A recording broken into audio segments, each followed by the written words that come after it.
Halo Sobat Muda Katolik, berjumpa dengan saya Riko Gunawan di pertemuan pertama Bulan Kitab Suci Nasional tahun 2021.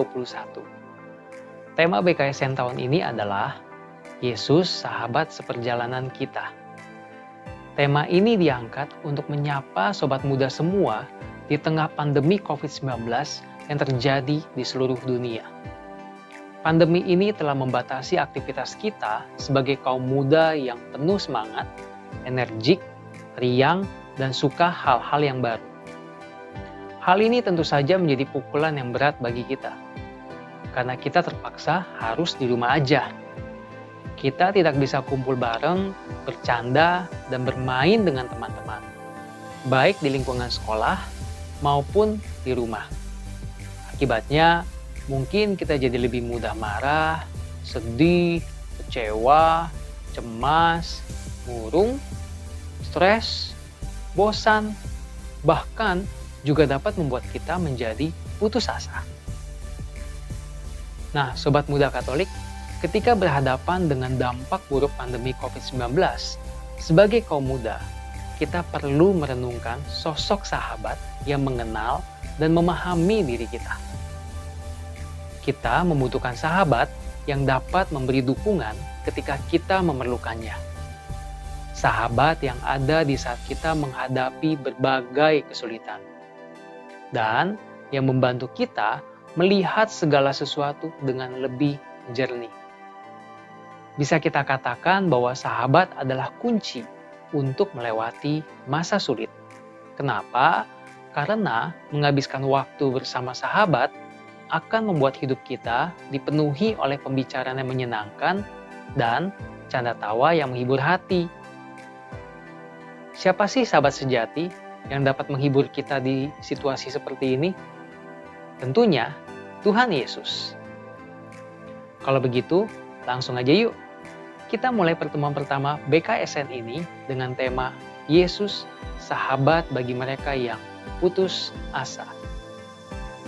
Pada pertemuan ini, melalui bacaan dari Matius 14 ayat 22-33 tentang Yesus berjalan di atas air, kita akan merenungkan Yesus yang datang menguatkan murid-muridnya yang sedang takut. Yesus akan datang mendekati, mengulurkan tangan, dan menolong sobat muda yang sedang cemas, khawatir, marah, kecewa, bosan, dan putus asa. Dengan merenungkan sosok Yesus sebagai sahabat, kita semakin sadar bahwa Tuhan Yesus senantiasa mendampingi, menguatkan, menghibur, dan melindungi kita. Karena itu, kita harus menjalin persahabatan yang erat dengan Tuhan Yesus melalui doa dan membaca kitab suci. Ayo, kita baca Injil Matius 14 ayat 22-33 yang bercerita tentang Yesus berjalan di atas air. Perhatikan baik-baik ya ceritanya, karena setelah ini kita akan main tebak-tebakan. Sesudah itu, Yesus segera memerintahkan murid-muridnya naik ke perahu dan mendahuluinya ke seberang. Sementara itu, ia menyuruh orang banyak pulang. Dan setelah orang banyak itu disuruhnya pulang, Yesus naik ke atas bukit untuk berdoa seorang diri. Ketika hari sudah malam, ia sendirian di situ. Para murid-muridnya sudah beberapa mil jauhnya dari pantai dan diombang-ambingkan gelombang karena angin sakal. Kira-kira jam 3 malam, datanglah Yesus kepada mereka berjalan di atas air. Ketika murid-muridnya melihat dia berjalan di atas air, mereka terkejut dan berseru, "Itu hantu!" Lalu berteriak-teriak karena takut. Tetapi segera Yesus berkata kepada mereka, "Tenanglah, aku ini, jangan takut." Lalu Petrus berseru dan menjawab dia, "Tuhan, apabila Engkau itu, suruhlah aku datang kepadamu berjalan di atas air." Kata Yesus, "Datanglah." Maka Petrus turun dari perahu dan berjalan di atas air mendapatkan Yesus. Tetapi ketika dirasanya tiupan angin, takutlah ia dan mulai tenggelam. Lalu berteriak, "Tuhan, tolonglah aku!" Segera Yesus mengulurkan tangannya, memegang dia dan berkata, "Hai orang yang kurang percaya, mengapa engkau bimbang?" Lalu mereka naik ke perahu dan angin pun redalah. Dan orang-orang yang ada di perahu menyembah dia, katanya, "Sesungguhnya engkau anak Allah." Begitu ceritanya Sobat Muda Katolik. Sekarang kita main tebak-tebakan ya. Pertanyaan pertama, apa yang dilakukan Yesus setelah memerintahkan para murid untuk pergi mendahuluinya? Mari kita lihat ayat 23. Setelah memerintahkan para murid untuk pergi duluan, Yesus naik ke sebuah bukit untuk berdoa. Di bukit yang terletak di sekitar Danau Galilea itu, Yesus berdoa seorang diri sepanjang malam. Ia menjalin komunikasi dengan Bapanya yang menjadi sumber kekuatan dalam mewartakan kerajaan Allah dan dalam memperlihatkan kedatangannya. Mengapa di sebuah bukit? Dalam Perjanjian Lama, bukit atau gunung merupakan tempat favorit bagi para tokoh besar dalam sejarah Israel untuk berdoa. Seperti Musa dan Elia yang berdoa di Gunung Sinai atau Horeb. Sobat Muda Katolik, seperti Yesus, kita juga perlu menjalin komunikasi dengan Bapa. Tapi sekarang tidak perlu lagi jauh-jauh ke bukit atau gunung. Cukup masuk ke dalam kamar dan berdoa secara pribadi kepada Tuhan. Pertanyaan kedua, apa yang membuat para murid panik dan apa yang dilakukan Yesus saat muridnya panik? Yuk lihat ayat 24-25. Para murid panik karena diombang-ambingkan gelombang tinggi karena angin sakal. Melihat murid-muridnya berada dalam situasi yang sulit dan berbahaya, Yesus pun mendatangi mereka dengan berjalan di atas air, lalu menenangkan mereka. Yesus adalah sahabat yang sejati, sebab ia mendatangi, menenangkan, dan menyertai sahabat-sahabatnya yang berada dalam situasi sulit. Dia datang mendekati dan menolong mereka menjelang pagi seperti yang dilakukan Allah sendiri. Berikutnya pertanyaan ketiga. Apa yang ingin ditunjukkan Yesus ketika ia berjalan di atas air? Bagaimana Yesus memperkenalkan dirinya? Mari lihat ayat 26-27. Dengan berjalan di atas air, Yesus menunjukkan bahwa ia tidak takut dan gentar terhadap keganasan alam. Ia tampil sebagai orang yang memiliki kuasa atas alam, sebab alam tidak mampu menggoyahkan dirinya. Namun, para murid berteriak-teriak karena takut ketika melihat Yesus berjalan di atas air di tengah gelombang yang tinggi. Mereka mengira sedang melihat hantu. Dalam suasana inilah Yesus memperkenalkan dirinya. Tenanglah, aku ini, jangan takut.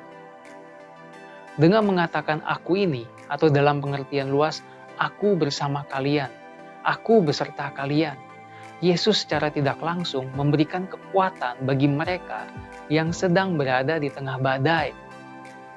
Ia hadir dan memberi mereka semangat untuk menghadapi badai tersebut. Melalui perkenalan ini, Yesus menegaskan dirinya sebagai anak Allah yang datang untuk menyertai para murid yang sedang berada dalam situasi sulit dan berbahaya yang disimbolkan oleh gelombang laut yang tinggi. Pertanyaan keempat, apa tanggapan Petrus setelah Yesus memperkenalkan dirinya? Apa reaksi Petrus ketika hampir tenggelam? Dan apa tanggapan Yesus? Yuk kita lihat ayat 28-30. Setelah Yesus memperkenalkan dirinya, Petrus yang mewakili para murid berkata, "Tuhan, apabila engkau itu, suruhlah aku datang kepadamu berjalan di atas air." Kata-kata ini sebenarnya menunjukkan keraguan-raguan Petrus. tetapi sekaligus menunjukkan imannya. Yesus lalu menyuruh Petrus untuk datang. Petrus pun turun dari perahu dan berjalan di atas air untuk mendapatkan Yesus. Namun, ketika merasakan tiupan angin, dia menjadi panik, takut, dan mulai tenggelam. Dia lalu berseru minta tolong kepada Yesus, "Tuhan, tolonglah aku." Seruan minta tolong ini sebenarnya merupakan ungkapan iman di tengah ketakutan.